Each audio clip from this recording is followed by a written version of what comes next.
Yeah, I just wanted to invite you because, you know, you've had a span of over 15 years working in PR with MAC, and most makeup artists in the UK pretty much know you, and you know everyone else, and you've always been in touch of bringing the top makeup artists to the table and actually launching some careers as well. So I just wanted to gauge your insights into, you know, how that was for you, because I think it's quite an asset for a makeup artist to know, you know, why a brand chooses to collaborate with somebody and what difference it makes in, you know, in our career. So just give me a little insight on your first experiences in makeup growing up. Oh gosh.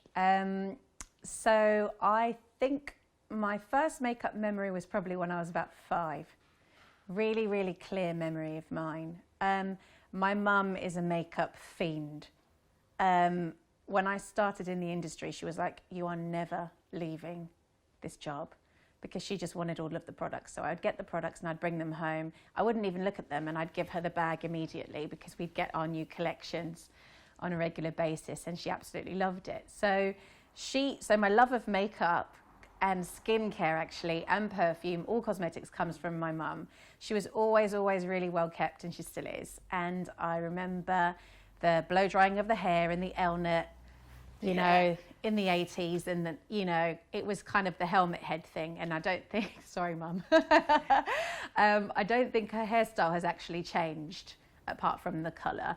And she would always wear makeup every single day, even just to go to the supermarket. And I remember it was the bane of our lives because we'd be like, "Come on, you're taking ages," you know, but she would never leave the house. Even just to go to get a loaf of bread, she would always have her makeup on.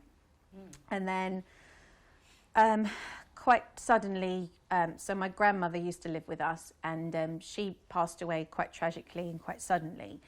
I think mum was about 29. And then all of a sudden she stopped wearing makeup and stopped looking after herself. And I remember that she was just wearing black the whole time. Wouldn't wear makeup, wouldn't do her hair. And then I remember my brother and I was 5 and he was 7, and we were begging her, "Please mum, can you wear your makeup?" But she was obviously really down. And then I remember probably about a year later, she finally put it on again, and it was just a signal to us that she was getting better and coming out of that horrible time period. So, you know, and then I went through some stuff, and then I remember her always saying to me, you know, we're about to go out for a walk in the park, and she'd go, "Chrissy, what?" Literally like that. She was like, "Go and put some lipstick on, darling. You know, just put a little bit of mascara. You'll feel better." You know, so it's always been a kind of like look good, feel better. You know, and I strongly believe in the psychology of makeup, you know, and also another memory was, you know, her searching for the red lipstick. And then every time we'd get home, it would be the same shade that she had at home.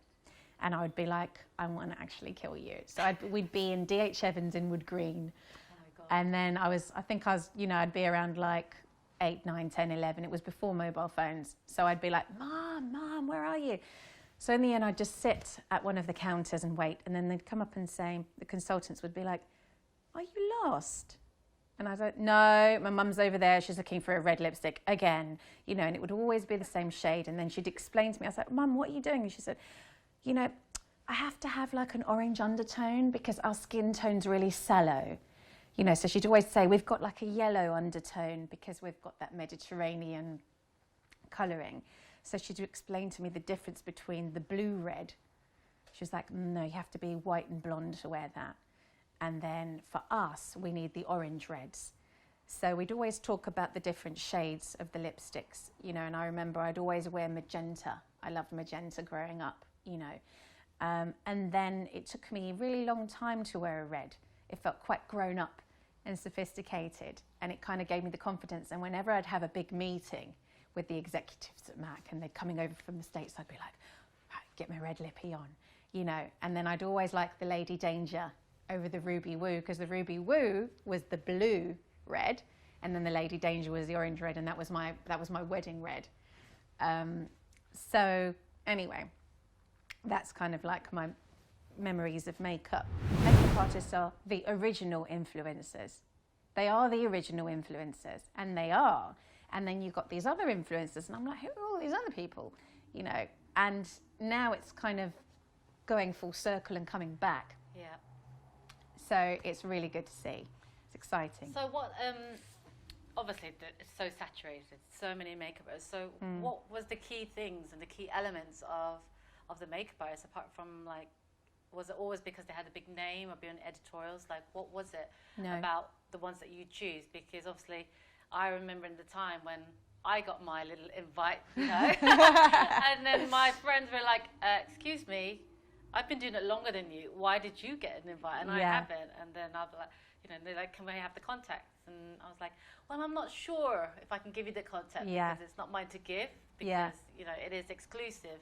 And it was that sort of exclusive when you turn up an event and you see, you align yourself. Like, I was standing next shoulder to shoulder, but Val Garland at an event you had, and all these, you know, Alex Box and loads of these makeup artists. I was like, I feel like a bit of a fraud, you know, because you are with a lot of people with other experiences. So what was it that made certain how we chose what the hit list was? Okay, it was almost like an innate instinct, like, you know, when you talent spot people, you know, when there's a casting director.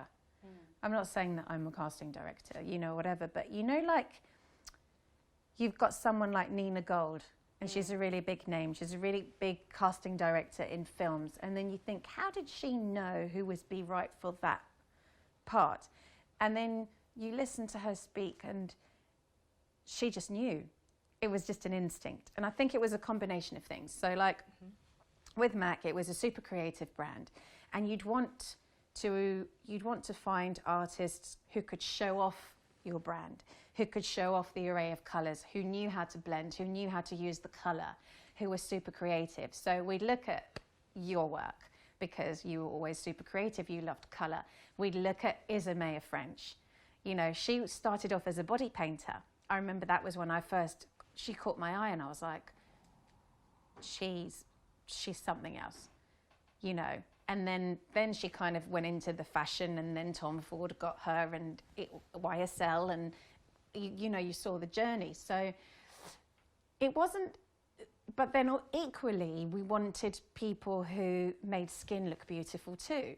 So like there was a combination, and there was different categories. So in my head, I'd be like, okay, these are the super creative people. You'd have people like Pablo, you know, Dean with the body painting. You'd have like Julia Townend, people like that. You'd have the college lecturers. So we had so many different pockets of artists. And because it was so broad, you'd have the film people, you'd have the fashion and editorial people, you'd have the body painters. So it was, and then I would always say, right, the up and comings. So you'd look at the new talent, and it's the grassroots that's really important. And then I remember, you know, people, so for instance, Pavan, who came to see me. She contacted me and she said, you know, I'm the fastest henna artist in the world. I'm in the Guinness Book of Records. You know, and then you wouldn't necessarily make the correlation between makeup and henna, and you'd kind of go, how's that going to work? But I was like, there's something exciting about this. There's something really interesting about this.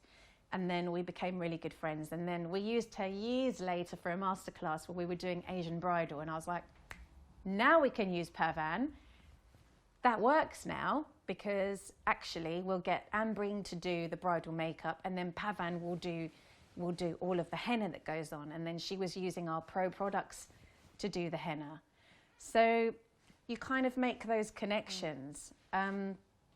And it evolves, and I think the grassroots level support's so important, because I always said, and the team always said, if you support somebody from the beginning of their career, they will remember, and they'll be loyal to you later. And you're a perfect example of that. Like, you never forgot that Max supported you from the beginning. Nope. You know, and we became really good friends. Yeah, the fact that you gave me that power, and alongside, like, it was just, you know, as an artist, you know, you're so used to be behind the scenes, and then when you have fellow artists recognize you, you feel really humbled, and you know, and to walk into, like, people often ask, like, how do you know you've made it? And, you know, everyone measures it differently. And my measurement of, because, you know, being self-taught or was grafting, struggling, I felt like my moment was the day that you guys recognized me and I could walk into the Mac store and people come and shake my hand and say, can I help you, Lan? And, like, they know me. They know my work, and they say, I'll get you whatever you need, and just put it in the PR package and off I go. The retail sector, you know, people were clamming to work at Mac.